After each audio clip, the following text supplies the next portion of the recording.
जय हिंद दोस्तों। समाजवादी पार्टी के विधायक रहे मनोज पांडे बीते दिनों बीजेपी में शामिल हो गए थे। उनके बीजेपी में शामिल होने के बाद चुनाव प्रचार में लगे हुए हैं। उन्होंने दिल्ली में गृह मंत्री अमित शाह की उपस्थिति में बीजेपी की सदस्यता ली, लेकिन अब सपा भी उनके खिलाफ एक्शन की तैयारी कर रही है।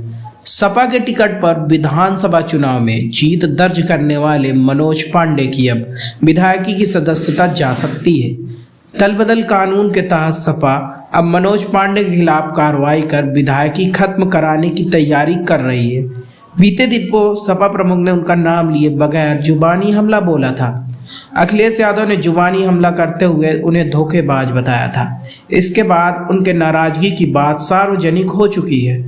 मनोज पांडे लगातार तीसरी बार विधायक बने हैं। वह रायबरेली की ऊंचाहार सीट से तीसरी बार विधायक है। मनोज पांडे बीते दिनों रायबरेली के दौलतपुर में एक चुनावी जनसभा को संबोधित कर रहे थे। तब उन्होंने बीजेपी का पटका पहनाकर मनोज पांडे को बीजेपी में शामिल कराया था। बीते राज्यसभा चुनाव के दौरान मनोज पांडे ने बीजेपी का समर्थन किया था। तब उन्होंने बीजेपी उम्मीदवार को वोट दिया था। हालांकि उसके बाद वह पर्दे के पीछे से बीजेपी के लिए काम कर रहे थे, लेकिन अब बीजेपी में शामिल हो गए हैं।